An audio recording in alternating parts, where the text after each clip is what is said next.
மாநாடு அவர்கள் சொன்னது போல் 5 லட்சம் பேர் அங்கே தரல. அதுவே ஒரு மிகப்பெரிய தோல்வி. மதுரை மக்கள் அதில் கலந்துக்கிறல. கடைசி வரை சேர் காலியா இருந்துச்சு. மதத்துக்காக கூட்டம் கூட்டி அரசியலுக்காக நீங்க பயன்படுத்தினா 5 வருட தண்டனைக்குரிய குற்றம் என்று செக்ஷன் 6 அது குற்றம் வரையறுக்கு. இந்து சமய நம்பிக்கையை இழிவுபடுத்தும் அரசியல்வாதிகளும் அரசியல் கட்சிகளும் புறக்கணிக்க வேண்டும். வரும் தேர்தலில் இந்துக்கள் அனைவரும் ஒன்றிணைந்து வாக்கு வங்கியை நிரூபித்து காட்டணும். இந்துக்களோட வாக்கு வங்கியை நிரூபித்து காட்டணும். இதை விட அரசியல் எங்கேயாவது உண்டா? நீங்க என்ன நீதிமன்றத்தில் சொல்லி உத்தரவு வாங்கினீங்க? கச்சிராஜா சொன்னார்ல, ஹைகோர்ட்டாவது தேசாவது, அதை நடைமுறையில் அவர்கள் செய்கிறார். இப்ப நீதிபதி முன்னாடி அவ்வளவு பிளீசிங்கா சொல்லிட்டு நேரடியாக 2020 தேர்தலுக்கு தான் இந்த மாநாடு, ஓட்டுக்காக தான் மாநாடுன்னு அறிவிக்கிறாங்கன்னா எவ்வளவு துணிச்சல் திராணி இருக்கு. அப்ப நீதிமன்றத்தை ஒரு டேஸ் கூட அவங்க மதிக்கல. பாபர் மசூதி இடிப்பின் போது நீதிமன்றத்தில் இடிக்க மாட்டேன்னு சொல்லிட்டு இடிச்சாங்க. சுப்ரீம் கோர்ட் பெருசா நடவடிக்கை எடுத்துருச்சா? ஒன்றும் செய்யல. நீதிபதி புகழேந்தி அவர்களிடம் இந்த வரலாறு நாங்க சொன்னோம். அவர் சொன்னாரு, அவங்க விட்டாங்க, நான் விட மாட்டேன், கண்டிப்பா நடவடிக்கை எடுப்போம். மதத்தை அரசியலுக்கு பயன்படுத்தி ஓட்டு கேட்டால் நீங்கள் தகுதி நீக்கம் செய்யப்படுவீர்கள். நயினார் நாகேந்திரனும் பவன் கல்யாணும் தகுதி நீக்கம் செய்யப்பட வேண்டிய நபர்கள். எல்லாரும் இந்துக்கள் நம்மள சொல்றதா இருந்தா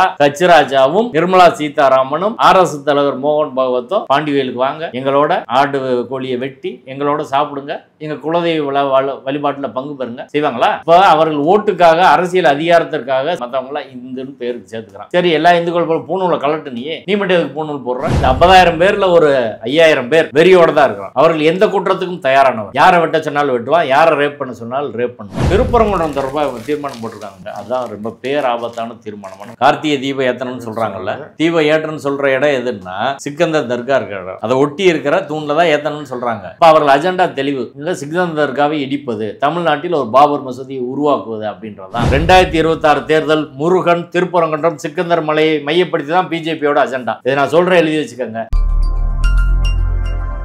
வணக்கம். இன்றைய நிகழ்ச்சியில் நம்மோடு பேச வழக்கறிஞர் வாஞ்சிநாதன் அவர்கள் இணைந்துள்ளார். வாருங்கள், அவரோடு பேசுவோம். தொடர் வணக்கம். வணக்கம். ஓகே, இந்த மதுரையில் முருகர் மாநாடு, முருகர் பக்தர்கள் மாநாடு, இது முருகர் பக்தர்கள் மாநாடு அல்ல, கலவர மாநாடு. இது நடக்கக்கூடாதுன்றதுக்காக நீதிமன்றத்திலையும் மக்களிடையும் நீங்கள் மக்களை திரட்டியும் களத்தில் போராடிட்டு இருந்தீங்க. நேற்று அந்த மாநாடு நடைபெற்று இருக்குது. முதல் கட்ட பார்வையாக அந்த மாநாடை பற்றி நீங்கள் எப்படி பார்க்குறீங்கன்னு கொஞ்சம் சுருக்கமாக சொல்லுங்கள். மாநாடு அவர்கள் சொன்னது போல் 5 லட்சம் பேர் அங்கே தரல. அதுவே ஒரு மிகப்பெரிய தோல்வி. எவ்வளோ பேர் வந்திருப்பாங்க உங்கள் கணக்கு? அதிகபட்சம் 50,000 70,000 பேர். மதுரை மக்கள் அதில் கலந்துக்கிறல. அது ஒரு மிகப்பெரிய தோல்வி. வந்தவங்களாம் வெளியூர். வந்த கூட்டங்களில் எல்லாம் பெரும்பாலும் 95% வெளியூர் தான். நீங்கள் அந்த மாநாட்டத்தில் பார்த்தீங்கன்னா பார்ப்போம், எல்லோரும் சோசியல் மீடியாவில் போடுறாங்க, வேன் பஸ்ஸு தான் இருக்கும், ஆனால் பைக்கே அங்கே கிடையாது. லோக்கலில் வந்தவங்க கூட ஆறுபடை வீடை பார்த்துட்டு போகிறாங்க. அப்படி தான் வந்திருக்கிறாங்க. இதுவரை வந்த கூட்டம் எல்லாருமே அதுக்கு முந்தின நாள்லாம் ஆறுபடை வீடை பார்த்துட்டு போனாங்க. அந்த ஆறுபடை வீடு நீங்கள் தமுக்கத்தில் போட்டால் இதை விட 4 மடங்கு கூட்டம் வரும் சிட்டிக்குள்ளே இருந்தால். இதான் இப்போ மாநாடு அவர்கள் சொல்கிறது போல் வெற்றி அல்ல அப்படின்றத யதார்த்தமான உண்மை. கடைசி வரை சேர் காலியாக இருந்துச்சு. 2050 முடியும் பொழுது 55 முடியும் பொழுது இந்த உலகம் இஸ்லாமியர்கள் பெரும்பான்மையாக இருக்கக்கூடிய உலகமாக அவர்கள் கடைசி வரை அறிவிச்சுக்கிட்டே இருந்தாங்க, சேரில் உட்காருங்க, சேரில் உட்காருங்கன்னு. ஆனால் நிறைய பேர் சேர்லேயே உட்காரல. மாநாட்டுக்கு வந்த மக்களிடம் பேசிய ஊடகவியலாளர் பலர்கிட்ட நான் பேசினேன். அவங்களுக்கு அறுபடை வீடு யார் வச்சுருக்கா, எந்த கட்சி நடத்துது, எதுவுமே தெரியல. என்ன பிரச்சனைக்காக இங்கே பண்ணுறாங்க அப்படின்றது தெரில. அறுபடை வீடு இருக்குது, நாங்கள் மதுரையில் பொருட்காட்சி எங்கே வச்சாலும் நாங்கள் பார்ப்போம், அதுபோல் நாங்கள் பார்த்துட்டு போகிறோம் அப்படின்றதான் பெரும்பான்மை மக்களின் கருத்து. இதில் மாநாட்டில் அவர்கள் முருகன் பேர் சொல்லி திருப்பரங்குன்ற மக்களை, மதுரை மக்களை திரட்டுவதற்கு முயற்சி செய்தார்கள். அந்த முயற்சி நாங்கள் மத நல்லிணக்க மக்கள் கூட்டமைப்பின் தீவிர முயற்சியால் அதை நாங்கள் முறியடிச்சிருக்கிறோம். அதை நாங்கள் பெருமையோடு சொல்கிறோம். மதுரை மக்கள் அதில் பங்கேற்கல. மதுரையின் 3000 ஆண்டு மத நல்லிணக்க மரபு இங்கே பாதுகாக்கப்பட்டிருக்குது அப்படின்னு தான் நான் பார்க்குறேன். ஊடகங்களில் மாநாட்டில் 5 லட்சம் நபர்கள் வந்தாங்க, 2 லட்சம் பேர் வந்தாங்கன்னு சொல்லி அளவை அதிகமாக தானே போடுறாங்க. ஏங்க அங்கே சேரே ஒரு 70,000 சேர் தான் அங்கே போட்டிருக்கிறாங்க. 70,000 சேருக்கே ஆள் இல்லை, வாங்க வாங்க உட்காருங்கன்னு சொன்னது அதை விட 5 மடங்கு எப்படி வந்திருக்க முடியும்னு சொல்லுங்கள். அந்த அதில் பல மாநாட்டு நாங்கள் பார்த்துருக்கோம். சிபிஎம் மாநாட்டுக்கு இதை விட கூட்டம் அங்கே வந்துருச்சு. இப்போ திருமாவளவன் 10 நாளைக்கு முன்னாடி திருச்சியில் மாநாடு, இதை விட 10 மடங்கு கூட்டம் வந்துருச்சு. ஆனால் ஊடகங்கள் அதை பெரிதாக விளம்பரப்படுத்தவில்லை. இதில் பார்த்தீங்கன்னா இன்றைக்கி தமிழ்ந்தில் பல லட்சம் பக்தர்கள் திரண்ட முருக பக்தர்கள் மாநாடு எப்படி இதை பாருங்கள், பல லட்சம் பேர்னு போடுறாங்க. பல லட்சம் பேர் தமிழ்லேருந்து பார்த்தாங்களா? எங்கே பிரச்சனை இருக்குதுன்னா, பல டிவியில் பாலிமர், சங்கி டிவினே பாலிமரை சொல்லலாம், முழுக்க முழுக்க லைவ் ஒளிபரப்புகிறாங்க. திருமாவளவன் மாநாட்டை நீங்கள் அப்படி ஒரு ஒளிபரப்பில் இதை விட கூட்டம் வந்த மாநாடு கூட்டத்தை நாங்கள் ஒளிபரப்புறோம் அப்படின்னா மத சார்பின்மைக்காக மத நல்லிணக்கத்துக்காக அரசியல் சட்ட கோட்பாட்டை வலியுறுத்தி ஒரு மாநாடு திருச்சியில் சமீபத்தில் நடந்திருக்கு. அதில் தான் இதை விட 10 மடங்கு கூட்டம் வந்திருக்கிறாங்க. அந்த மாநாட்டை நீங்கள் இப்படி முதல் பக்கத்தில் போடலை, லைவ் பண்ணலை. இதுக்கு பண்ணுறீங்க என்ன நோக்கம்? ரொம்ப முக்கியமான நோக்கம். அவங்க ஏற்கனவே சென்ட்ரல் கவர்மெண்ட் பவரை யூஸ் பண்ணி மீடியாவை அவங்க கையில் வச்சுருக்காங்க. ஒன்று. ரெண்டாவது, இந்த முருகன் மாநாட்டுக்கு நிறைய விளம்பரம் கொடுத்துருக்குறாங்க. அந்த விளம்பரத்துக்கான தொகை இன்னும் கொடுக்கல. நீ அடுத்த பிறகு அடுத்து எழுதுறையில் மாநாட்டை பற்றி பாசிட்டிவாக எழுதுனா தான் பணம் கொடுப்போன்னு தான் வச்சுருக்குறாங்க. ஓகே. பத்திரிகை நூலில் வேறு எந்த கட்சியும் இப்படி செய்யாது, ஆனால் அவங்க இப்படி செய்கிறாங்க அப்படின்னு சொல்கிறாங்க. இது வந்து உங்களுக்கு அந்த நிருபர்களே என்கிட்ட சொன்ன விஷயம், நேரடியாக சொன்ன விஷயம். என்ன சார் இப்படி நான் கேட்டேன், நம்ம மதுரில் தான் இருக்கிறோம், இவ்வளோ கூட்டம் இல்லையே, எப்படி இவ்வளோ கூட்டம் வந்துச்சுன்னு சொல்லி தினமலரில் இந்து தமிழ் திசையெல்லாம் இப்படி எழுதுகிறாங்க அப்படின்னு கேட்டால், சார் விளம்பரம் தான் எல்லாத்துக்கும் காரணம். இதில் பாசிட்டிவாக செய்தி போடலைன்னா பணமே வராது. அதனால் அவங்க வந்து பாசிட்டிவாக தான் செய்தி போடுவாங்க, மிகைப்படுத்தி தான் எழுதுவாங்க. ஊடகங்களுக்கு பாஸ் கொடுத்ததிலோட நிறைய அதில் வேறுபாடு. அவங்க பிஜேபி அரசு விமர்சிக்கிற பல பேருக்கு பாஸே கொடுக்கல. அதெல்லாம் கவனிச்சு உண்மைத்தன்மை வந்து வெளில வந்துடும் அப்படின்றதுனால அப்படி தான் பண்ணாங்க. அங்கே பேசின மக்கள்கிட்ட போனவங்ககிட்ட பல பேர்கிட்ட பேசினா கூட நாங்கள் என்ன மாநாடு என்னன்னு தெரியாமே கொஞ்சம் பேர் போய் அந்த அறுபடை வீடை பார்த்துட்டு போயிட்டு வந்துட்டே தான் இருந்தாங்க. மாநாடு முடிகிறவர்களும் யாரும் இல்லை, போகிறாங்க, உள்ளே பார்க்குறாங்க, வராங்க, ரோட்டில் 2 பக்கமும் தான். இந்த மாநாடு முருக பக்தர்களுக்கான அந்த அரசியல் மாநாட்டுக்கு யாரும் பங்கேற்கல, அறுபடை வீடுகள் தான் பங்கேற்காங்க. அவங்கள உள்ளே போய் உட்காருங்கன்னு தான் அவங்க சொல்லிட்டு இருந்தாங்க. அப்படி கூட மக்கள் உட்காரலன்றதான் யதார்த்தமான உண்மை. ஒன்று. ரெண்டாவது விஷயம், இந்த மாநாட்டில் பேசப்பட்ட விஷயங்களுக்கு முதல்ல பதில் சொல்லணும். மாநாட்டில் பவன் கல்யாண் பேசுகிறார், இந்த முருகன் மாநாட்டில் மாளிகாவூர் படையெடுப்பை சொல்ல வேண்டிய தேவை அவசியம் என்ன? இப்போ என்ன அதை அடையாளப்படுத்துகிறாரு? முஸ்லீம்களை குறி வச்சு அடையாளப்படுத்துகிறார். முஸ்லீம்கள் நம்ம மீது படையெடுத்தாங்க, கோயில் மீது படையெடுத்தாங்க அப்படின்னு சொல்ல வர்றார். ஒரு விஷயம். ரெண்டாவது விஷயம், முருகனை பற்றி கேள்வி கேட்கும் நீங்கள் வெளிநாட்டிலிருந்து வந்த மதத்தை பற்றி கேள்வி கேட்பீங்களா? அரேபியால இருந்து வந்த மதத்தை பற்றி கேள்வி வைப்பீங்களா அப்படின்னு அவர் சொல்றாரு. இதை விட அப்பட்டமான மதவெறி பேச்சு எங்கேயாவது இருக்க முடியுமா? இல்லை, நீங்கள் முற்போர்க்காளர்கள் இதை கேள்வி மத நம்பிக்கையை பற்றி கேள்வி எழுப்புறது இருந்தால் எல்லாரையும் தான் எழுப்பணும். இந்துத்துவத்தை மட்டும் எழுப்புறதுன்றது இது போலி செக்குலரிசம்ன்ற சேர்த்து அந்த முரசு இருக்கிறாரு. இல்லைங்க, கடவுள் இல்லைன்னு சொன்னால் எல்லா கடவுளும் இல்லைன்னு தான் சொல்கிறாங்க. ஓகே, சரிங்களா? இதுக்கு பல தடவை பதில் சொல்லியாச்சு. ஓகே. இங்கே வந்து எது பேர் அபாயமாக இருக்கிறது? சிறுபான்மை மக்கள் மீதான இந்த சனாதனவாதிகள் இந்துத்துவவாதம் நிகழ்த்தும் தாக்குதல் தான் பேர் அபாயமாக இருக்குது. அந்த இந்துத்துவம் வாதம் என்பது பெரும்பான்மை இந்துக்களுக்கு எதிரான கருத்து நிலை. அதனால தான் அதை தாக்க வேண்டியிருக்கு. இப்போ நான் பாகிஸ்தானில் தான் என்ன பண்ணுவேன், முஸ்லீம் மத அடிப்படைவாதத்தை எதிர்ப்பேன். இங்கே எது அபாயமாக இருக்குதோ அதை தான் செய்ய போகிறோம். இங்கே இஸ்லாமியர்கள் நிறைய இருந்து இஸ்லாமிய மத அடிப்படைவாதம் தான் அதை எதிர்ப்போம். அவ்வளோதான் விஷயம். சரிங்களா? நான் என்ன கேட்குறேன், அது மதச்சார்பின்மை என்பது அரசியல் சட்ட கோட்பாடு, அதுதான் கடைப்பிடிக்கணும். மதவாதம் அரசியல் சட்ட கோட்பாடு இல்லை. இது தீர்ப்பிலே உயர்நீதிமன்றம் சொல்லியிருக்காங்க, எஸ்ஆர் பொம்மை சொல்லியிருக்காங்க, எஸ்ஆர் பொம்மை வழக்கில் சொல்லியிருக்காங்க. அப்படி அவர்கள் சொன்னால் அம்பேத்கரை போலி மதச்சார்பின்மைவாதின்னு சொல்கிறாங்களா? நேருவை சொல்கிறாங்களா? பவன் கல்யாண் என்ன சொல்கிறாரு? அம்பேத்கர் தான் இந்த கான்செப்டை உருவாக்குனாரு. இப்போ மதச்சார்பின்மை ஒரு ஸ்டேட்டு ரிலீஜனை சார்ந்திருக்கக்கூடாது அப்படின்றதான், மதம் சொந்த விவகாரமாக இருக்கணும். அதையே கேள்விக்கு உட்படுத்தலாம். நீங்கள் அரசியல் சட்டத்தை ஒழிக்க நினைக்கிறீர்கள் அப்படின்றதான் அர்த்தம். அவர் சொல்லியிருக்கிறது பாருங்கள், முருகனை பற்றி கேள்வி கேட்கும் நீங்கள் அரேபியாவிலேருந்து வெளிநாட்டிலேருந்து மதத்தை பற்றி கேள்வி கேட்பீர்களா அப்படின்னா, முஸ்லீம் இஸ்லாம் குறித்து நீங்கள் ஏன் விமர்சிக்க மாட்டீங்க அப்படின்னு அவர் கேட்குறாரு. முருகன் மாநாட்டுக்கும் இந்த கேள்விக்கு என்னங்க தொடர்பு? முஸ்லீமாக அங்கே நீங்கள் ஏன் எழுக்கிறீங்க, கிறிஸ்டின் அங்கே நீங்கள் ஏன் எழுக்கிறீங்க, வெளிநாட்டு மதம் கிறிஸ்தவர்களையும் முஸ்லீம் ஏன்னு சொல்கிறீங்க? தேவையே கிடையாது. இல்லை, இதுதான் நீதிமன்றம் சொல்லிச்சு. இப்போ இது ஒரு விஷயம். அண்ணாமலை ஸ்கூலுக்கு போகிற சிறுவர்கள், பள்ளிக்கு போகிற சிறுவர்கள் உத்தராட்சம் போட்டு நெத்தியில் பட்டா திருநீர்லாம் வச்சுட்டு போகணும் அப்படின்னு பேசுகிறார். இதை விட ஒரு ஆபத்தான பேச்சு இருக்க முடியுமா? பள்ளி மாணவர்கள் மத ரீதியாக அப்படி பிரிக்கிறீங்களே, இதை விட கேவலமான அரசியல் யாராலும் பண்ண முடியுமா? நீங்கள் ஸ்கூலுக்கு போகும்போது எல்லா பிள்ளைகளும் ஒரே மாதிரி தானே போகணும். சரி, இப்படி சொல்கிற ஆள்கள் பரதா போட்டு வரதை எதுக்கு தடுத்தீங்க? நீ அடையாளத்தில் போவ அப்படின்னா இஸ்லாமியர்கள் அவங்க அடையாளத்தில் வந்தால் ஏன் தடுக்கிற? கிறிஸ்டின் அவங்க அடையாளத்தில் வந்தால் ஏன் தடுக்கிற? நீதிபதிகள் கூட பட்டை அடிச்சுட்டு வராங்க, இப்படியெல்லாம் நீதிபதிகள் பயபக்தியோடு உட்காந்துருக்குறாங்க. ஆனால் ஒரு முஸ்லீம் நீதிபதிக்குள்ளே வச்சுட்டு உட்காந்தா விட்டுருவீங்களா? பார்ப்பன நீதிபதியில் பார்ப்பன ஜாதி சங்க மாநாட்டில் பங்கேற்கிறீங்க, மற்றவங்க மாநாட்டில் விட்டுருவீங்களா? இப்படி பேச முடியுமான்னு கேட்குறேன் நான். ஒரு அரசியல் சட்டம் நிலவுகிற மதச்சார்பன்மை நிலவுகிற ஒரு நாட்டில் நீங்கள் ஸ்கூலுக்கு இப்படி போகிறீங்க அப்படின்னு. அதை விட அடுத்து அண்ணாமலை பேசுகிறாரு, 2055 முஸ்லீம் கிறிஸ்டின் மெஜாரிட்டி ஆயிடுவாங்க, இந்த பொய்க்கு எத்தனை தடவை தான் பதில் சொல்கிறது?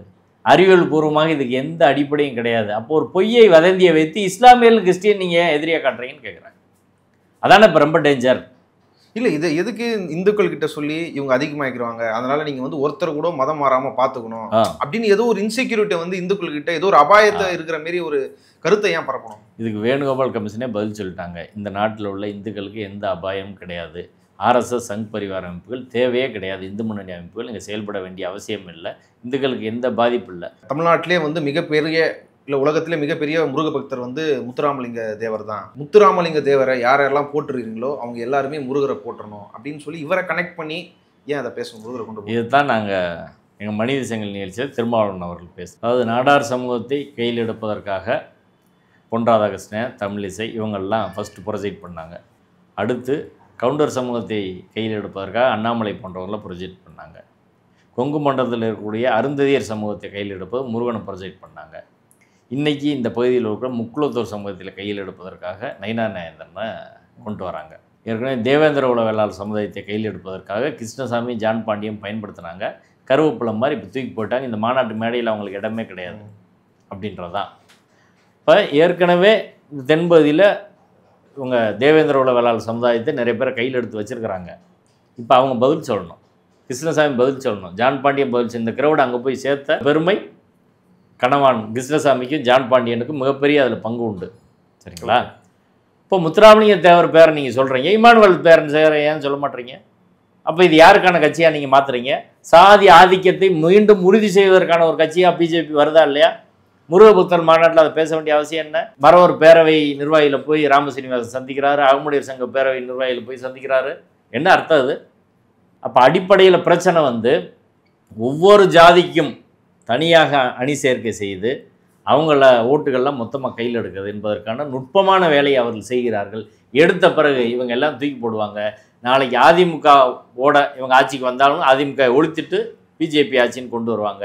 அன்னைக்கு வரும்போது நிர்மலா சீதாராமன் சிஎம்மாக வருவாங்க, கச்சிராஜா சிஎம்மாக வருவார், அண்ணாமலையோ எல் முருகனோ நயினா நாயந்தரனோ தூக்கி தூர எறியப்படுவார்கள். இன்றைக்கி கிருஷ்ணசாமியும் ஜான் பாண்டி எப்படி கருவேப்பிலை மேலே தூக்கி எறிஞ்சாங்களோ இதே நிலைமை எல்லாருக்கும் வரும் அப்படின்றத யதார்த்தமான உண்மை. இவங்ககிட்ட போகிற ஜாதி சம அமைப்புகள் எல்லாருக்கும் அதான். இந்த திருமாறன் மதுரில் ஒரு சுற்றுறாரு, ஒரு எம்எல்ஏ எம்பி சீட்டு கூட அவங்க தரமாட்டாங்க. அதிக போஸ்ட் மதுரையில் இருந்தாலும் தான் விட்டுருக்காங்க. அவங்க எம்பி சீட்டு போனவரோ கேட்டார், தரல. அப்படி தான் வச்சுருப்பாங்க. ஏதாலும் வந்து பணம் ஏதாலும் கொடுக்குறோம், அவ்வளோதான், அதோடு இருந்துட்டு போ.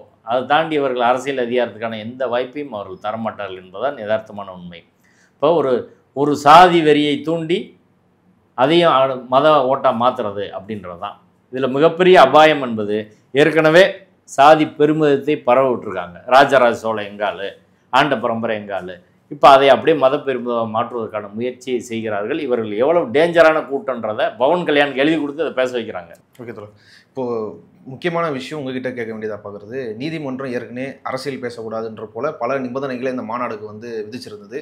அந்த நிபந்தனைகள்லாம் எந்த அளவுக்கு இவங்க மீறி இருக்கிறாங்க? இது கண்டெம்ட் ஆஃப் கோர்ட் போகுமா போகாதா? இது என்ன மாதிரியான விளைவை வந்து கோர்ட்டில் நம்ம கொண்டு போக முடியும்? 100% நிபந்தனைகளை மீறி இருக்கிறாங்க. நீதிமன்றத்தில் விசாரணை வருகிற போதே நாங்கள் இதே கருத்தை வச்சோம். இவர்கள் நாங்கள் ஏன் எதுக்குறோன்னா மதத்தை அரசியலில் கலக்கிறார்கள். இது மத மாநாடு அல்ல, அரசியல் மாநாடு, மதவெறி மாநாடு அப்படின்னு எப்படி சொல்கிறீங்க நீதிபதி கேட்டார். அதுக்குரிய ஆதாரங்கள் அவங்க பேசின எல் முருகன், காடேஸ்வர சுப்பிரமணியம் பேசினதை நாங்கள் கொடுத்தோம். அதையெல்லாம் பார்த்த பிறகு நீதிபதி திரு புகழேந்தி அவர்கள் 13/6/2025 நாங்கள் சொன்ன விஷயத்தெல்லாம் குறிப்பிட்டு மிக தெளிவாக பேரா 25 a separate act is available to prevent the misuse of religious institutions for political and other parties அப்படின்னு சொல்லியிருக்காரு. தனியான ஒரு சட்டம், அந்த சட்டம் பேர் என்ன? Religious institution prevention of misuse act 1988. இந்த ஆக்டின் படி section 6 of the act prohibits any ceremony, festival, congregation, procession or assembly organized or held under its auspices to be used for any political activity. மத நடவடிக்கைக்காக ஒரு கூடுகை எது நடத்தினாலும் அதை அரசியல் நடவடிக்கையாக மதத்துக்காக கூட்டம் கூட்டி அரசியலுக்காக நீங்கள் பயன்படுத்தினா அது குற்றம் என்று 5 வருட தண்டனைக்குரிய குற்றம் என்று செக்ஷன் 6 அது குற்றம்னு வரையறுக்கு. தண்டனை செக்ஷன் 7ல் வந்து 5 years தண்டனை கொடுக்குறாங்க. நீதிபதி திரு புகழேந்தி அவர்கள், the petitioner organization which claims to promote the religious values can also be included within such a definition. மதத்தை ப்ரமோட் பண்ணுறதுக்காக அதுக்கு தான் நாங்கள் வச்சுருக்கிறோம். அதை தாண்டி வேறு அரசியல் செய்ய மாட்டோம்னு சொன்னதுக்கு தான் இந்த பதில் அவர் வந்து சொல்லியிருக்கிறாரு. அதில் வந்து the organizers claim that they are arranging for a gathering for the devotees of Lord Murugan and it's only a devotional conference. இது மதத்துக்காக மட்டும்தான் இருக்குது. ஆனால் நம்ம சொல்கிறாரு. அதுக்கப்புறம் நம்ம என்னென்ன எதிர்ப்பு பதிவு பண்ணோம் இதை எல்லாம் சொல்லி இறுதியாக the apprehension of state as well as the impleading petitioners is that this event may disturb the communal harmony. திருப்பரங்குன்றத்தில் ஏற்கனவே 5-2 இவங்க என்ன பண்ணாங்கன்னு நாங்கள் எடுத்து கொடுத்தோம், அதை சொல்லியிருக்கிறாரு. இது ரிலீஜியஸ் கான்ஃபரன்ஸ்னு இவங்க சொல்கிறாங்க. அதனால் இந்த ஆர்கனைசர்ஸ் வந்து must strictly comply with observation of honourable supreme court as stated supra and to ensure that communal harmony is maintain. 2 விஷயம் சொல்லியிருக்கார் நீதிபதி. ஒன்று, மத நல்லிணக்கத்தை பேணணும். 2வது விஷயம், அரசியலை கலக்கக்கூடாது. சரிங்களா? இது வந்து அந்த ஆக்டே சொல்லி இந்த இந்து முன்னணி அமைப்புக்கும் இது பொருந்தும்.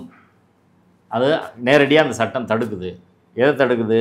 பொலிட்டிக்கல் ஆக்டிவிட்டியை தடுக்குது அப்படின்னு வந்து நீதிபதி அவர்கள் சொல்லிட்டார். இப்போ அந்த தீர்மானத்தை எடுத்துக்கோங்க, இந்த மாநாட்டோட தீர்மானம். இந்த மாநாட்டோட தீர்மானத்தில் எல்லாத்துலேயும் மிக முக்கியமான ஒரு தீர்மானம் அவர்கள் நிறைவேற்றிருக்கிறாங்க. அந்த தீர்மானத்தில் இந்து சமய நம்பிக்கையை இழிவுபடுத்தும் அரசியல்வாதிகளும் அரசியல் கட்சிகளும் புறக்கணிக்க வேண்டும். வரும் தேர்தலில் இந்துக்கள் அனைவரும் ஒன்றிணைந்து வாக்கு வங்கியை நிரூபித்து காட்டணும். இந்துக்களோட வாக்கு வங்கியை நிரூபித்து காட்டணும். இதை விட அரசியல் எங்கேயாவது உண்டா? இப்போ தேர்தலுக்கும் வாக்கு வங்கிக்கும் முருகனுக்கு என்ன சம்பந்தம்? நீங்கள் என்ன நீதிமன்றத்தில் சொல்லி உத்தரவு வாங்கினீங்க? கந்த சஷ்டி கவசம் பாட போகிறோம், ரிலீஜியஸ் லீடர்ஸ் தான் பங்கு பெறுவாங்க. எதுக்கு பொலிட்டிக்கல் லீடர்ஸ் கூப்பிட்டீங்க? பவன் கல்யாண் யார்? நயினா நாயந்தரன் யார்? எதுக்கு அவங்களாம் வந்து பேசுகிறாங்க? முதல்ல அவங்கெல்லாம் பேசுனதே தப்பு. மதம் பேச போகிறாங்கன்றது நீதிமன்றத்துக்கு தெரியும்ல முன்னாடி? இல்லை அப்படிலாம் அவங்க லிஸ்ட்டே கொடுக்கல. கடைசி வரையும் யார் பேச போகிறாங்கன்ற லிஸ்ட்டை கடைசி வரையும் போலீஸும் கொடுக்கல, கோர்ட்டும் கொடுக்கல. கொடுக்காம தான் இருந்தாங்க. அது போலீஸ் திரும்ப கேட்டாங்க, அது கொடுக்கல. இப்போ இது ஒன்று. 2வது, மோடியை பாராட்டி தீர்மானம் போடுறாங்க. பகல்காம் பிரச்சனைக்கும் இங்கே முருகன் மாநாட்டுக்கு என்னங்க சம்பந்தம்? மோடி உண்மையிலே 26 பேர் அங்கே சுட்டுக் கொல்லப்பட்டாங்க பகல்காமில். அதில் பாதுகாப்பு குறைபாடுக்காக மோடி அவர்கள் கண்டிக்கப்பட வேண்டியவர். அதை இங்கே கொண்டு வந்து பேச வேண்டிய அவசியம் என்ன? உங்கள் மாநாடு எத்தனையோ நடக்குதுல்ல, அங்கே பேசுங்க. பிஜேபி மாநாட்டில் பேசிக்கிட்டு தான் இருக்கீங்க. தேசிய கொடி வச்சு ஊர்வலம் போய் மோடியை புகழுங்க, அதெல்லாம் சொல்கிறோமா? ஆனால் இங்கே வந்து அதை பேச வேண்டிய அவசியம் என்ன? அடுத்து மிக முக்கியமாக திருப்பரங்குன்றம் தொடர்பாக தீர்மானம் போட்டிருக்காங்க பாருங்கள். அதுதான் ரொம்ப பேராபத்தான தீர்மானமாக நம்ம பார்க்குறோம். கார்த்திகை தீபம் ஏற்றணும்னு சொல்கிறாங்கல்ல, தீபம் ஏற்றணும்னு சொல்கிற இடம் எதுன்னா சிக்கந்தர் தர்கா இருக்கிற இடம். அதை ஒட்டி இருக்கிற தூணில் தான் ஏற்றணும்னு சொல்கிறாங்க. இப்போ இவர்கள் ஒரு நீண்ட திட்டமாக பாபர் மசூதியை போல் அங்கே உள்ள சிக்கந்தர் தர்காவை மாற்றுவதற்கான தெளிவான திட்டத்தோடு இவங்க இறங்கியிருக்காங்க. நாங்கள் 6 மாதமாக சொல்லிட்டு இருக்கோம். அந்த நோக்கத்தில் தான் அந்த மலை வந்து முருகனுக்கே சொந்தன்றதை சேர்த்து அப்போ ஆரம்பத்துலேருந்து ஒரு பொய்யை சொல்கிறாங்க. பிரிவு கவுன்சிலே சொல்லிட்டாங்க அப்படின்னு. மொத்த மலையும் முருகனுக்கு சொந்தம். நீதிமன்ற தீர்ப்பு அப்படி கிடையாது. சரிங்களா? இந்துக்களுக்கு சொந்தம்லாம் கிடையாது. இந்து முஸ்லீம் பிரச்சனையே அங்கே வராது. கோயில் நிர்வாகம், கவர்மெண்ட்டு இவங்க தான், தர்கா நிர்வாகம் தான். அதை மதத்தை கொண்டு வந்து நுழைக்கிறதே அடிப்படையில் தப்பு. 1. 2வது, இன்றைக்கி இந்த தீர்மானத்தை இந்த மாநாட்டில் போட வேண்டிய அவசியம் தேவை என்ன? கார்த்திகை தீபம் ஏற்றுவோம் அப்படின்னு சொல்கிறது யாரோட நீண்டகால போராட்டம், யாரோட வேலை திட்டம்? சங் பரிவார அமைப்புகள் தொடர்ச்சியாக அங்கே போராட்டம் பண்ணிகிட்டு இருக்காங்க. உங்கள் போராட்டத்தில் எல்லா இன்றைக்கி முருகர்கள் பக்தர்களையும் கூட்டு வந்து அதுக்கு எதுக்காக சொல்கிறீங்க? அப்போ அவர்கள் அஜெண்டா தெளிவு இல்லை, சிக்கந்தர் தர்காவை இடிப்பது, தமிழ்நாட்டில் ஒரு பாபர் மசூதியை உருவாக்குவது அப்படின்றது தான். இப்போ இதை விட வெளிப்படையாக என்ன பேசணும்னு கேட்குறேன். இது எல்லாம் நேரடியாக மத வெறுப்பை, மத துவேஷத்தை, வன்முறையை விதைக்கிற பேச்சுக்கள். இது நேரடியாக கிரிமினல் குற்றம். இதுதான் நீதிமன்றம் சொல்லிச்சு. சோசியல் ஹார்மோனியை பாதிக்கக்கூடாது, அதுக்கு நேர எதிராக பேசியிருக்கிறாங்க. அரசியல் பண்ணக்கூடாது, அதுக்கு நேர எதிராக பண்ணியிருக்காங்க. அப்போ காவல்துறை இம்மிடியட்டாக வழக்கு பதிவு செய்யணும். இடையில பேசும்போதே காவல்துறை போய் நிப்பாட்டிருக்கணும். நீங்கள் இதை பேசக்கூடாதுன்னு மேடையில் போய் சொல்லியிருக்கணும், தடுத்துருக்கணும். ஒன்றுமே தடுக்கலை. இப்போயாவது வழக்கு போடுவாங்கன்னு இதுவரை இல்லை. அடுத்து நீதிமன்றத்தில் அரசும் நீதிமன்ற அவமதிப்பு பதியணும், நீதிமன்றமே சுயமோட்டாக எடுக்கணும். ஏன்னா நீதிபதி அவர்கள் சொன்னார், திருப்பரங்குன்ற பிரச்சனையில் எடுக்காமல் நான் எடுக்கலை, ஆனால் நான் எடுக்க மாட்டேன்னு நினைக்கிறீங்க, நான் கண்டிப்பாக எடுப்பேன்னு சொன்னார். இவரெல்லாம் செய்ய வேண்டும். அப்படி செய்யலைன்னா நாங்கள் நீதிமன்றத்துக்கு நேரடியாக போகிறோம். இவங்கெல்லாம் செய்வாங்களான்னு நாங்கள் பார்ப்போம். அந்த கடமையை அவர்கள் செய்ய வேண்டும். அரசாங்கமே அது செய்யணும். செய்யலைன்னா அரசாங்கம் யார் பக்கம் மக்கள் அப்புறம் முடிவு பண்ணுவாங்க. தொடர்ச்சியாக பல தவறுகளை காவல்துறை, உளவுத்துறை, இந்து சமய அறநிலையத்துறை, அரசாங்க அதிகாரிகள் செய்துக்கிட்டே இருக்கிறாங்க. இது மிகப்பெரிய பேராபத்தாக தான் நம்ம பார்க்குறோம். நீதிமன்றமே தானே முன்வந்து இவர்களை எடுக்கணும். இல்லைன்னா அடுத்து திருப்பரங்குன்றம் அதை மையப்படுத்தி, கார்த்திகை தீபத்தை மையப்படுத்தி ஒரு கலவரத்தை இவர்கள் துவங்குவார்கள். எச்சரிக்கையாக தமிழ்நாடு இருக்கணும். ஓகே, இந்த மாநாடு முழுக்க எல்லாரும் பேசுனதில் ஒரு சாரமாக சொல்கிற ஒரு லைன்னா, இந்து வாழ்வியல் முறைக்கு வந்து ஒரு அச்சுறுத்தல் இருக்குது, ஒரு ஆபத்து இருக்குது. முன்னோர்கள் வந்து அதை கட்டி காத்துட்டு வந்தாங்க. நம்ம இன்னைக்கு அதை அப்படி செய்ய மாட்டோம். அதை கட்டாயம் செஞ்சே ஆகணும். முருகர் நம்மளுக்கு எவ்வளோ நல்லது செஞ்சுருக்கிறாரு. ஆனால் முருகருக்கு இன்றைக்கி ஒரு பிரச்சனை. நம்ம வந்து பொறுமையாக இருக்கிறோம், நம்மளுக்கு கோவம் வர மாட்டுது, நம்ம நெஞ்சு பதைக்க வேணாமா, ரத்தம் கொதிக்க வேணாமா, இப்படின்னு அவங்கள தூண்டுறதா இருக்கட்டும். அதேமாரி முருகர், அதேமாரி எல்லாம் இங்கே நிறைய அநீதி நடக்குது. ஒரு அரசாங்கம் வந்து நம்ம கடவுளை வழிபடுறதுல, நம்ம வாழ்வியலை பின்பற்றதுல, மறுபடியும் அந்த இந்து வாழ்வியலை பின்பற்றதுலேயே அரசியல் தடையாக இருக்குது. முருகர் எல்லா நேரத்துலையும் நேராக வரமாட்டார். நம்மளே அந்த அவரோட உணர்வை புரிஞ்சுக்கிட்டு சூரசம்காரம் செய்யணும். அரசை குறிப்பிட்டு சொல்கிறாங்க, நீ வந்து திருப்பரங்குன்றத்தில் கை வச்சுன்னா இங்கே முருகருக்கு பல படம் இருக்குது, சூரசம்காரம் செய்கிறதுன்னு ஒன்று இருக்குது. 6 படைக்கும் போய் 6 படத்துலேயும் எங்கெல்லாம் கை வச்சு எல்லா இடத்துலையும் போய் சூரசம்காரம் செஞ்சுட்டு உட்காரன்னு அண்ணாமலையே சொல்கிறாரு. இதெல்லாம் என்ன மீன் பண்ணுது? அதை தாண்டி புல்டோசர் ஆதரித்து பேசுகிறாங்க, புல்டோசர் அரசியல் ஆதரிக்கிறாங்க, பகல்காம் பேசுகிறாங்க. இப்படி அங்கே பேசப்பட்ட எல்லா பேச்சுக்களும் நேரடியாக மத வெறுப்பை, வன்முறையை விதைப்பதற்கான ஒரு அடித்தளத்தை அவர்கள் உருவாக்குறாங்க. ஏதோ ஒன்று தயார்படுத்துறது மக்களை 100%. அதான் சொல்கிறேன். எதுக்கு தயார்படுத்துகிறாங்க அப்படின்னா, மற்ற இடத்துலலாம் அவங்களுக்கு அடியால் போல் மசூதி இடிப்பதற்கெல்லாம் கிடைச்சாங்க, இங்கே அப்படி கிடைக்கல. இப்போ அதற்கான ஒரு படையை அவர்கள் திரட்டுகிறார்கள். திரட்டி சிக்கந்தர் தர்காவை இடிக்கிறது அப்படின்றதான். இன்றைக்கி முருகனை சொன்னால் தமிழ்நாடு மக்கள் வந்து போக தான் செய்வாங்க. இப்போ அறுபடை வீடுன்னு வச்சா மக்கள் போகத்தான் செஞ்சாங்க, ஆயிரக்கணக்கில் அங்கே போகத்தான் செஞ்சாங்க. அப்போ இதே போல் நம்ம கிளப்புறது அப்படின்ற வேலை, இது வந்து ஒரு துலக்கமான பிரச்சனையாக அவர்களுக்கு ஒரு ஆய்வு பண்ணி ஒரு பிரச்சனை எடுத்துக்கிறாங்க. 2 வருஷத்துக்கு முன்னாடி இருந்தே திருப்பரங்குன்றத்தில் டீம் போட்டு வேலை செய்கிறாங்க. இந்த மதுரை ஆதீனம்லாம் அதை கிளப்பி விட்ட ஒரு ஆள், அந்த ஆள்லாம் எதுக்கு வரலன்னு தெரில. ஏன்னா அடுத்து கலவரத்துக்கு போச்சுன்னா நம்மளாம் நேரடி பொறுப்பு இல்லை அப்படின்னு ஒதுவும் கூட செய்யலாம். இன்னும் சில பேர் அப்படி வரவிடாமல் கூட இந்த மாநாட்டில் தடுத்துருக்கலாம். அவர்கள் எல்லாம் கலவரத்துக்கு பயன்படுத்துகிற உத்தியாக கூட அவங்க வச்சுருக்கிறாங்களா. அப்போ இப்போது உறுதியாக மதுரையை மையப்படுத்தி ஒரு மிகப்பெரிய கலவர திட்டம் உருவாக்கப்பட்டு இருக்கிறது. அதற்கான விதை இந்த மாநாட்டிலே போடப்பட்டு இருக்குது அப்படின்னு தான் பார்க்குறேன். இப்போ இது ஒரு மிகப்பெரிய பேரபாயங்க. எனக்கு வருத்தம் என்னென்னா, தமிழ்நாட்டில் உள்ள பெரிய கட்சிகள்லாம் இதை சீரியஸாக பார்க்கலங்க. சீரியஸாக பார்க்கவே இல்லை.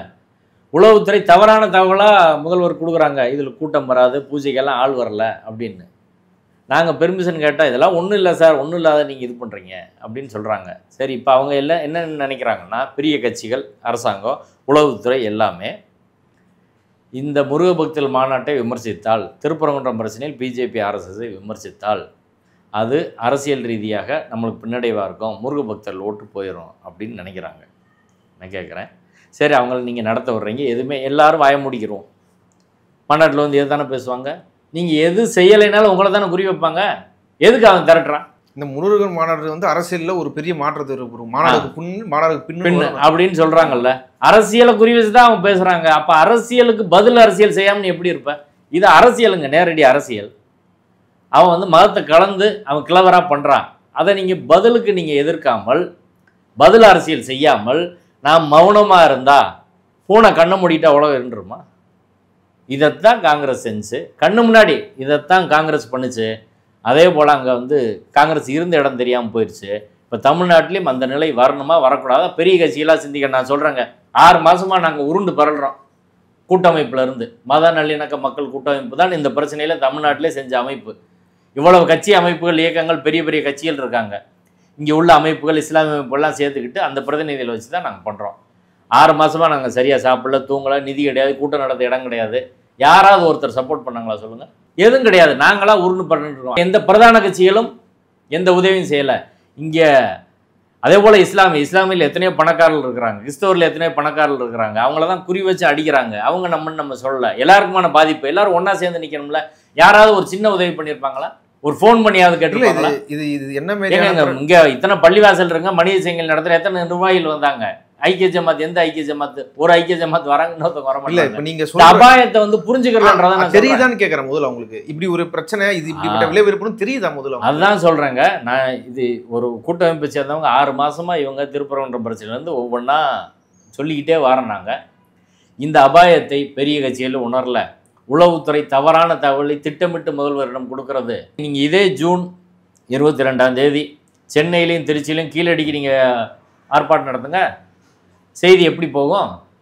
பத்திரிகையை பாருங்க, எல்லா பத்திரிகையும் அவங்களுக்கு அடியால் மாதிரி வேலை செஞ்சுட்டு இருக்கு. தமிழ்ந்து பத்திரிகை முழுக்க முழுக்க வந்து சங்கி பத்திரிகை தான். இங்கிலீஷ் இந்த ரிப்போர்ட்டிங் பாருங்க, தமிழ் இந்த ரிப்போர்ட்டிங் பாருங்க. இங்கிலீஷ் வந்து ஜென்யூனாக ரிப்போர்ட் பண்ணுவாங்க, தமிழ் இந்தில் வந்து முழுக்க முழுக்க சங்கி பத்திரிகை மாதிரி ரிப்போர்ட் பண்ணுவாங்க. நீங்கள் அவங்களுக்கு தானே விளம்பரம் கொடுக்குறீங்க. தினமலர் எவ்வளவு திமுக வீழ்த்துறதுக்கு வெறி கொண்டு வேலை செய்கிறான், தினமலருக்கு தானே விளம்பரம் கொடுக்குறீங்க.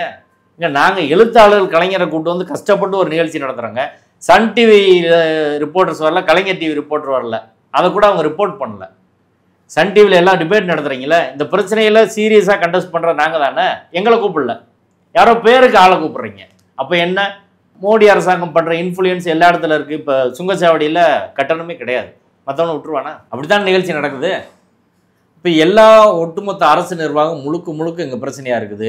இந்த பிரச்சனையை துவங்கிய மதுரை வீரர் அந்த இன்ஸ்பெக்டர் இன்னைக்கு வரையும் திருப்பரங்குன்றத்தில் 6 மாதத்துக்கு மேலே இருக்காங்க. அவர் தான் ஆடுகோழி வெட்டக்கூடாதுன்னு தடுத்தாள், அவர் இன்னைக்கு வரையும் மாற்றலை. இப்போ மதத்தை அரசியலில் கலக்காதீங்க அப்படின்னு அன்றைக்கே சொன்னோம். திரும்ப திரும்ப ஐடியாலஜிலேருந்து இவங்க விலகி போகிறது தான் எல்லா பிரச்சனைக்குமான காரணம். அப்போ பெரிய கட்சிகள் எல்லாம் இவர்களை எதிர்கொள்வதற்கான தெரியான திட்டம் இல்லாமல் இருக்கிறாங்க. எங்களிடம் திட்டம் இருக்கிறது, கள செயல்பாடு இருக்கிறது, ஆனால் ஆட்கள் ஆதரவோ இடமோ நிதியோ இல்லாம நாங்களா உருண்டுகிட்டு இருக்கோம். இதான் யதார்த்தமான. இல்ல ஒரு அது மட்டும் பத்தாது, எல்லாருமே அதுக்குள்ள வரணும்ல அந்த போராட்டம். அதுக்கு தான் இப்ப நான் சொல்றேன். நான் சீரியஸா எதனால சொல்றேன்னா, நாளைக்கு இங்க திருப்பரங்குன்றம் மலையை மையப்படுத்தி ஒரு மிகப்பெரிய கலவரத்தை தூண்டுவதற்கு முயற்சி பண்ணா இங்க உள்ள ஏகே அகமது கடையை நொறுக்குவான், ராயல் கோர்ட்டு நொறுக்குவான், இன்னும் அடுத்தடுத்து பல்வேறு நெருக்கடியை பண்ணுவான், எல்லா சிக்கலையும் உண்டாக்குவார்கள். மதுரையை ஒரு கலவர நகராக மாற்றுவதற்கான அத்தனை யுத்திகளும் அவர்கள் தொடங்கி இருக்கிறார்கள். இவ்வளோ பேர் கூட்டம் வந்து ஊருக்குள்ளே ஊர்வலம் போய் ஒரு பிரச்சனை பண்ணால் எப்படி இருக்கும் பாருங்கள். சரிங்களா? அப்போ இது வடநாட்டில் தான் இது இருந்துச்சு, நம்ம இங்கே ஒன்றும் இல்லை, இது பெரியார் மண், ஒன்றும் பண்ண முடியாது அப்படின்னு சொல்கிறது நம்மளை நாமே ஏமாற்றிக் கொள்வது. அதை தாண்டி இங்கே அவர்கள் வலுவாக கால் ஊன்றி விட்டார்கள். இந்த குறைவான கூட்டம் அபாயகரமான கூட்டம்னு எதுக்குன்னு சொல்கிறோம். இந்த 50,000 பேரில் ஒரு 5,000 பேர் வெறியோடு தான் இருக்கிறான். அவர்கள் எந்த குற்றத்துக்கும் தயாரானவர்கள். யாரை வெட்ட சொன்னாலும் வெட்டுவான், யாரை ரேப் பண்ண சொன்னாலும் ரேப் பண்ணுவான். இப்படியான ஒரு மதவெறி கூட்டத்தை வைத்தான் வடநாட்டில் அவங்க அரசியல் பண்ணாங்க. இன்றைக்கி அத்தனை ரவுடிகளும் பாஜக கட்சியில் சேர்த்து வச்சுருக்கான். இதெல்லாம் எதுக்கு சேர்க்குறான்? நாளைக்கு திருப்பரங்குன்றத்தை மையப்படுத்தி தமிழ்நாட்டின் தேர்தல் களத்தை மாற்றுவது. 2026 தேர்தல் முருகன், திருப்பரங்குன்றம், சிக்கந்தர் மலையை மையப்படுத்தி தான் பிஜேபியோட அஜெண்டா. இதை நான் சொல்கிறேன், எழுதி வச்சுக்கோங்க. எந்த கட்சியும் இதை பேசாமல் நீங்கள் அரசியல் பண்ண முடியுமா? கார்த்திகை தீபம் ஏத்தனை ஏற்கனவே நீதிமன்ற தீர்ப்பு இருக்குது, அதை இம்ப்ளிமெண்ட் பண்ணுன்னு போவான். கோர்ட்டு தீர்ப்பையா மதிக்க மாட்டேங்கப்பா, அங்கே போயிட்டு சிக்கந்தர் தருவாய் இடிக்க போவான். அப்போ கன்சால்டேட் ஆகும். கண்டிப்பாக மத பிளவுவாதம், இந்த சாதியவாதி எல்லாம் அவர்களோடு அணி சேர்ப்பார்கள். ஒரு மிகப்பெரிய அபாயத்தை தமிழ்நாடு எதிர்கொள்ள இருக்குன்றதை நம்ம சொல்கிறோம். ஒட்டுமொத்த மக்களையும் கூப்பிட்டு வச்சு அந்த மலை வந்து முருகனுக்கு தான் இங்கே தீபம் ஏற்றுவோம் அப்படின்னு சொல்கிறது, இங்கே நம்ம இந்து வாழ்வை முறைக்கு பெரிய ஆபத்து இருக்குது, அதை நம்ம கட்டி காக்கணும்னு சொல்லிட்டு கோவம் வர மாட்டுது. உங்களுக்கு முருகரை திட்டினா கோவம் வர மாட்டுது, ரத்தம் கொதிக்க வேணாமா அப்படின்னு பேசுறது. அது மட்டும் இல்லை, பின்னாடி நீங்கள் திருப்பரங்குன்ற மலையோட உருவத்தை தான் பின்னாடி வச்சிருக்கிறாங்க. அப்போ என்ன குறியீடு?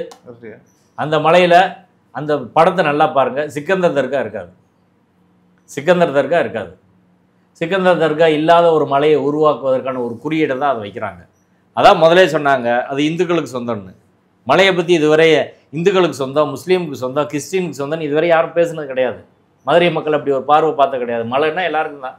ஆனால் அந்த குறியீட்டை வைத்து அந்த குறியீட்டை நோக்கி மக்களை ஒன்று சேர்த்து அதுக்கு எதிராக நீ கோவப்படணும், கொந்தளிக்கணும், மோதணும் அப்படின்றதுக்கு தான் இந்த பேச்செல்லாம் பேசுகிறாங்க.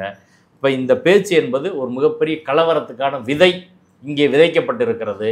அந்த விதையை ஆரம்பத்திலே நாம் அழிக்காவிட்டால் அது விருட்சமாக வளரும். அதுக்கப்புறம் நம்மளால் ஒன்றும் செய்ய முடியாது, நம்ம கையை மீறி போயிடும். இன்றைக்கி அலட்சியமாக இருக்கிற அத்தனை அரசியல் கட்சிகளும் அரசு நிர்வாகமும் நீதிமன்றமும் அதுக்கு நேரடியாக பொறுப்பேற்க வேண்டியது. இத்தனை பேர் எப்படிங்க அங்கே மேடையில் போய் நாங்கள் மதவாதிகள்னு சொல்லி அந்த அடிகள் இந்த அடிகள் இத்தனை பேர் போய் உட்கார்றாங்களே, இது தடுக்கணுமா இல்லையா? எப்படி உட்கார்றாங்க? இந்த ஏடிஎம்காரனுக்கு அறிவே வேணாமா? அண்ணாவையும் பெரியாரையும் இழிவு செய்து அங்கே மாநாட்டில் போஸ்டர் இந்து முன்னணி படம் போடுறான், அழிவு சக்தின்னு சொல்றான் அண்ணாவை. அந்த கட்சியை உருவாக்கிய அண்ணா அவர்களை, அதிமுகவின் தலைவர் அண்ணா அவர்களை, நிறுவனர் அண்ணா அவர்களை அழிவு சக்தியின் மேடையில் பேசுறான். அவரோட தலைவர் பெரியார பேசுறாங்க. இது ஒளிபரப்பும் போது அவங்க உட்கார்ந்துருக்காங்க. இந்த ஆரி உதயகுமார் கொஞ்ச நாள் அறிவு வேணாமா, செல்லூர் ராஜுக்கு அறிவு வேணாமா, ராஜேந்திர பாலாஜிக்கு அறிவு வேணாமா, என்னையா ஓம் அடிமடியில் அவன் கை வைக்கிறான். இதை கூட பேசாம நீ தமிழ்நாட்டில் இந்த ஏடிஎம்கே வச்சு என்ன செய்யற சொல்லுங்க. மோடி எங்க டேடின்னு சொன்னவங்க தான் அவங்ககிட்ட எதிர்பார்க்குறேன்.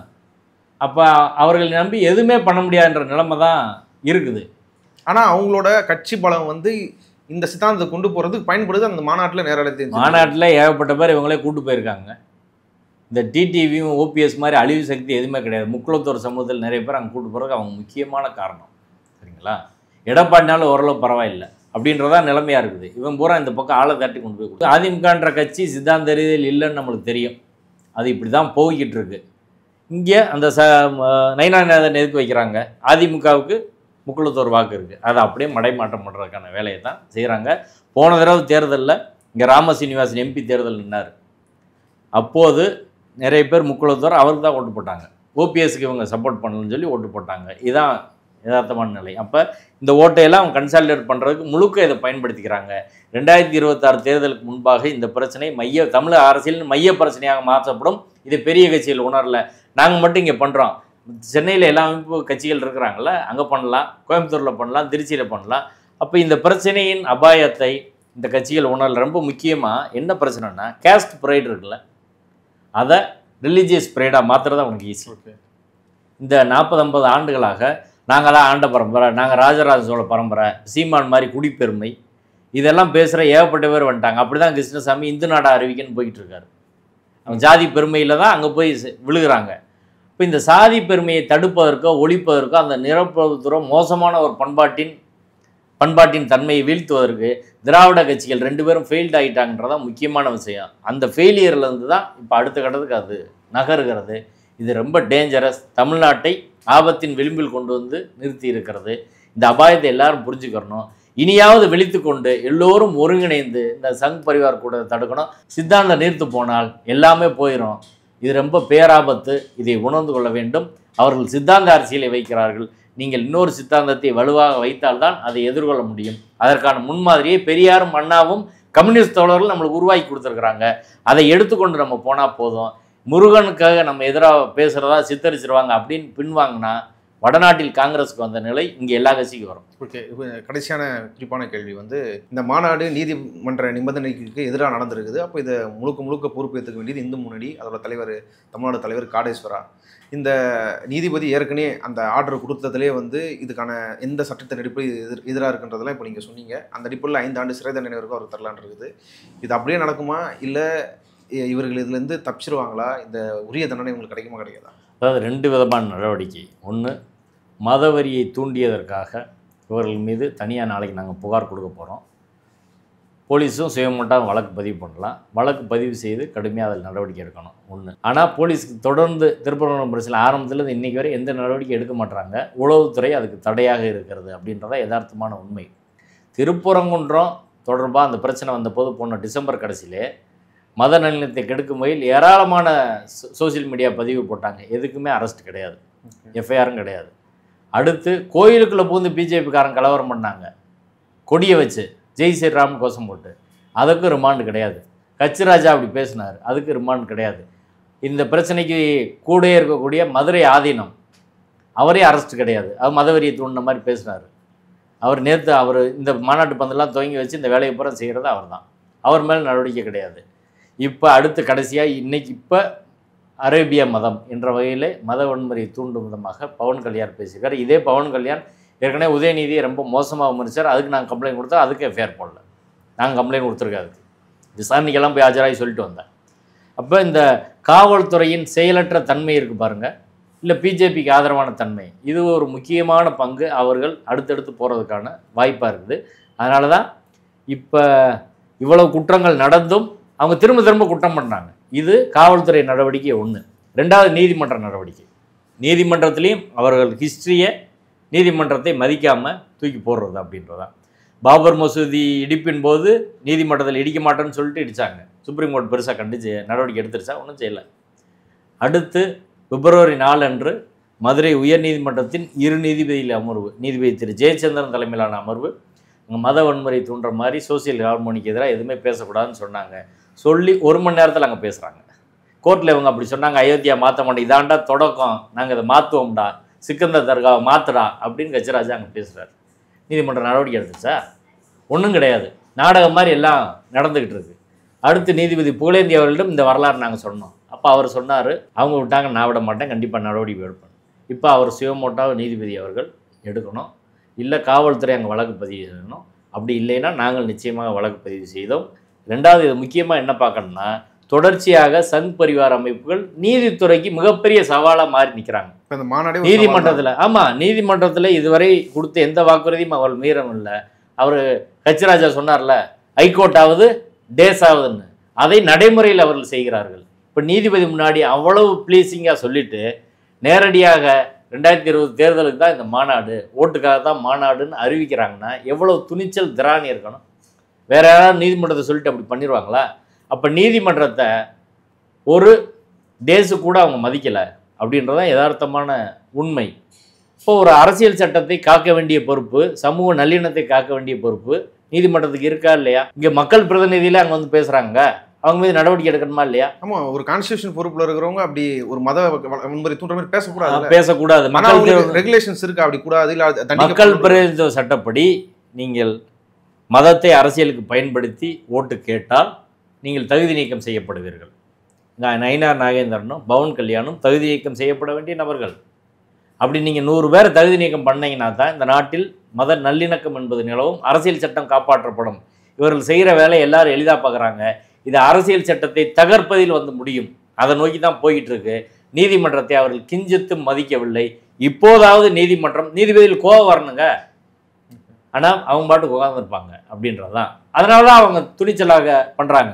இப்போ அடுத்த நடவடிக்கை போக முடியாது. நீதிமன்றம் அவமதிப்பு எடுத்து அதில் ஒரு பக்கம் தண்டனை, காவல்துறை எஃப்ஐஆர் போட்டு அதில் கைது பண்ணி கன்விக்ஷன் வாங்குறது 3 மாதத்தில் ட்ரையல் நடத்தி முடிக்க முடியும். சரிங்களா? எஃப்ஐஆர் போட்டு 1 வாரத்தில் சார்ஜ் ஷீட் போட்டு 3-4 மாதத்தில் ட்ரையல் நடத்தி கன்விக்ட் பண்ண முடியும். இது எதையுமே செய்ய மாட்டுறாங்க அப்படின்றதான் பிரச்சனை. இப்போ இந்த அரசியல் சட்ட அமைப்புகள், காவல்துறை, அரசு நிர்வாகம் எல்லாம் மிகுந்த அலட்சியமாக இதில் இருக்கிறதன் விளைவு தான் இவ்வளவு தூரம் போகுது. இனி அவர்கள் அப்படி செய்யாவிட்டால் நாங்கள் மக்களை திரட்டி நீதிமன்றத்தில் வழக்கு தொடுத்து நிர்பந்தம் செய்து அதை செய்ய வைப்போம். இது அவர்கள் தனிப்பட்ட பிரச்சனை கிடையாது. தமிழ்நாட்டு மக்களின், தமிழ்நாட்டு இளைஞர்களின், மதுரை மக்களின் எதிர்காலம் தொடர்பானது. இந்த மண்ணை கலவர மண்ணாக மாற்றுவதற்கு நாங்கள் ஒருபோதும் அனுமதிக்க மாட்டோம். முருகன் இந்து, இங்கே உள்ள இந்துக்கள், இங்கே உள்ள மக்கள்லாம் இந்துக்கள் சொல்கிறதே அடிப்படையில் தவறுங்க. அதையே ஏற்றுக்கிற முடியாது. என்னைக்கு நம்ம இந்துவானோம்? பார்ப்பனர்கள் மைனாரிட்டியாக இருக்காங்க. வைதிக பார்ப்பன இந்து மதம் அதான். சரிங்களா?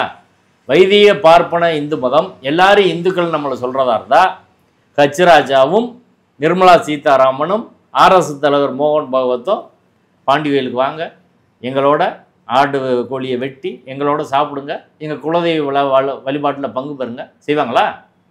எல்லாரும் இந்து தானே செய்ய வேண்டியதா? நீ செஞ்சிருவியா? இப்போ அவர்கள் ஓட்டுக்காக, அரசியல் அதிகாரத்திற்காக, சமூக அதிகாரத்திற்காக, பண்பாட்டு அதிகாரத்திற்காக மற்றவங்களாம் இந்துன்னு பேருக்கு சேர்த்துக்கிறான். சரி, எல்லா இந்துக்கள் போல் பூணூலை கலட்டு, நீ மட்டும் எதுக்கு பூணூல் போடுற? நீ மட்டும் எதுக்கு மடிசார் கட்டுற? அது கேட்டால் எங்கள் கலாச்சாரம் எல்லாம் இந்து ஒன்று தானே. நேற்று கூட அங்கே மயிலாடுதுறை மாவட்டத்தில் பட்டியல் சமூகத்தை சேர்ந்தவர்கள், பிற்படுத்தப்பட்ட சமூகத்தை சேர்ந்தவர்கள் தாக்கியிருக்காங்க. எல்லாரும் இந்து தான் சொல்கிறோம், நீ போராடு. CPM தான் நாங்கள் போய் போராடுது, கம்யூனிஸ்ட் கட்சி தானே போராடு, நீயா போராடினா? இப்போ இது அடிப்படையில் எதுவுமே அவர்கள் மொத்தத்தில் இந்துக்களுக்கு, பெரும்பான்மை இந்துக்கள் என்று நம்பும் மக்களுக்கு எதிரானவர்கள். முருகனே இந்துன்னு கொண்டு வந்துட்டான்ல. நான் கேட்குறேன், இப்போ அவங்க மாநாட்டில் இப்படி பேசுகிறாங்க, முருகன் இந்து அப்படின்னு. முருகன் இந்துன்றதுக்கு என்ன ஆதாரம் இருக்குது? எந்த இலக்கியத்தில், புராணத்தில் சொல்லியிருக்குன்னு சொல்லுங்கள். இந்து மதம் எப்போ வந்துச்சு? முருகன் எப்போ வந்தார்? முருகன் இந்துக்களின் கடவுள் அப்படின்னா வட இந்தியாவில் மெஜாரிட்டி இந்து தானே இருக்காங்க? சொல்லுங்கள், மெஜாரிட்டி இந்து தான் இருக்காங்க. ஏதாவது ஒரு இடத்துல முருகனுக்கு அங்கே கோயில் இருக்கா? முருகன் இந்து கடவுள்னா நீங்கள் ஊபியில் கோயில் இருக்கணும், குஜராத்தில் கோயில் இருக்கணும், மத்திய பிரதேசத்தில் கோயில் இருக்கணும்ல. எப்படி முருகன் இந்து கடவுளாக இருப்பார்? இப்போ முருகன் இந்து கடவுள் கிடையாது. இங்கே உள்ள வேடர் குலத்தின் தலைவன், குறிஞ்சி நில தலைவன், தமிழர்களின் கடவுள். ரெண்டாவது விஷயம், நீங்கள் சொல்கிறீங்க முருகன் இந்து கடவுள் இன்றைக்கி எடுத்துகிட்டு வரீங்க. ஆனால் என்ன உங்கள் அரசியல் முழக்கம் என்ன? ராமராஜ்யம் அமைப்போம். முருகராஜ்ய அமைப்புன்னு எதுக்கு நீங்கள் பேசலை? இன்னைக்கு கூட பேசலை. முருகராஜ்யம் உங்களால் அமைக்க முடியாது. ஏன்னா முருகன் சாதி ஒழிப்பு சாதி மறுப்பு போராளி. முருகன் கல்யாணம் பண்ணது யாரை? வள்ளியை. வள்ளி பார்ப்பனியத்தால் ஒதுக்கப்பட்ட குறவர் சமூக பெண். குறவர் சமூக பெண்ணை மாற்று சமூகத்தை சேர்ந்தவர்கள் மணமுடிப்பதை நீங்கள் ஏற்றுக்குருவீங்களா? அதுக்குதான் தெய்வானை கொண்டு வந்தீங்க. சரி, முருகன் எந்த பார்ப்பனர் பேர் வச்சிருக்க? முருகன் பேரை சுப்பிரமணியன் ஏன் மாத்தின? இந்த கேள்விக்கு எங்காவது விடை உண்டா? நயினா நாகேந்திரன் சொல்றாரு, நாங்கள் தமிழில் அர்ச்சனைக்காக தீர்மானம் நிறைவேற்றுவோன்னு. எங்கே தீர்மானம் நிறைவேற்றுன? எங்கே நிறைவேற்றுனீங்க? அப்போ நயினா நாகேந்திரன் சொல் அங்கே அம்பலம் ஏறாது. நயினா நாகேந்திரன் பவர் கிடையாது. நயினா நாகேந்திரன் மேடையில் பின்னாடி RSS தான் எல்லா விஷயம் தீர்மானிக்கும் அப்படின்றதான். இங்கே நம்ம பேர் வைக்கிறோங்க, ராம கிருஷ்ணன் கணபதியெல்லாம் பேர் வைக்கிறோம். வடநாட்டில் முருகன் யாராலும் பேர் வச்சுருக்காங்களா? இப்போ நீ எப்படி முருகன் இந்துக்களின் கடவுள் அப்படின்னு சொல்லுவேன்? முருகன் இந்துக்களின் கடவுள் அப்படின்றதே நம்ம நிராகரிக்கிறோம். முருகனை பார்ப்பனிய மயமாக இருக்க நீங்கள் இந்து மயமாக நீங்கள் மாற்றிருக்கீங்க. முருகனுக்கு எப்படா பூணூல் வந்துச்சு? குறிஞ்சி நிலை தலைவனாக இருந்தால் பூணூல் எப்படி போடுவார்? எல்லா இடத்துலையும் பூணூல் எப்படி போட்டிருக்க? சமஸ்கிருதத்தில் எப்படி பேர் வந்துச்சு? இதுக்கெல்லாம் பதில் சொல்லணும். இன்னைக்கு வரை என்னைக்காவது ஒரு பார்ப்பனர் முருகன் பேரை வச்சது கிடையாது. எந்த பார்ப்பனர் வீட்டு பெண்ணாவது முருகனுக்கு பாத யாத்திரை வர்றாங்களா?